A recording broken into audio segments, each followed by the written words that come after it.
Hello everyone. Hey, sorry I'm not going to be able to be with you tomorrow, but we have an activity that we can do asynchronously, on your own, and that will count for class, okay? So right here, we are going to be working with integrating sources into our paper because this problem analysis, like I've said, we as writers, when we write this kind of genre, this kind of paper, we're kind of in the background. We're putting it all together.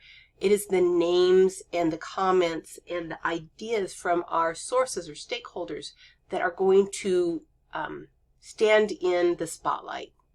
And so it's going to be a lot of integrating, a lot of paraphrase and short quotes. So I'm going to ask you for tomorrow's class to go ahead and read over these two sources on summaries, paraphrasing, quoting.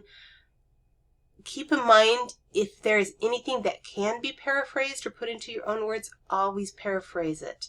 You want to be able to integrate these sources and these comments and ideas into your paper while retaining your voice. You don't want it to be your voice and then jump to another voice with this big cut and paste section from their article and then back to your voice. You want to keep it all in your voice. So if there's something that can be put into your own words without losing the strength of it, always put it in your words. Having said that, quoting small phrases can be very powerful. If there's a comment or something that one of your sources says that is really impactful, then by all means quote it. But read these over, watch that short video, and then there is another awesome video put out by ASU that I like on quoting and quoting with SWAGG, this method. When we bring in quotes, you definitely do not want to just drop them in whole. Very rarely, I don't know really of any situation where you would quote an entire sentence at a time, okay? Not everything in the sentence is quote worthy. And so, and even when we do bring in quotes, we need to prepare the audience for them. We need to include the quote. We need to always attribute in the writing, not just citation, but in the writing who is being quoted. And we need to respond to it. This going into detail after, that's the moneymaker. That's where you make your connections for your audience. You show them, what this means, how it all fits together, how it compares. This is one of the most important section is after the quote.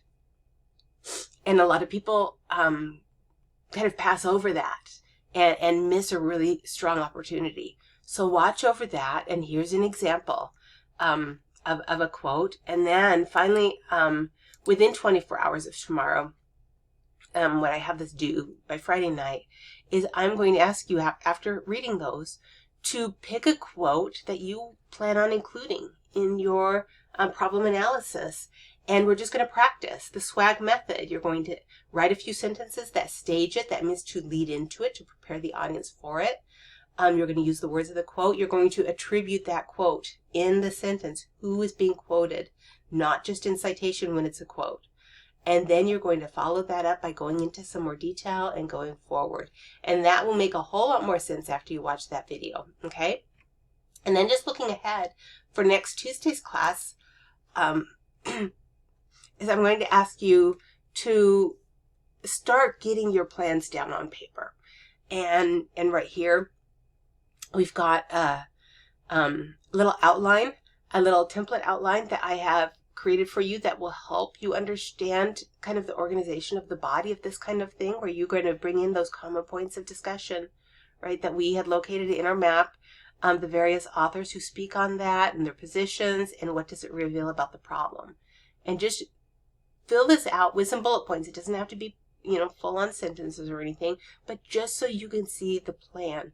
And then after looking at this, after putting that together, that's when you can go back and you're like, okay, what am I arguing here? What is my statement about this problem? What does the problem look like based on these stakeholders? And then write a tentative thesis for this and then place that up at the beginning, okay? I should be back next week. Y'all take care and stay well, and let me know if you have any questions. Bye-bye.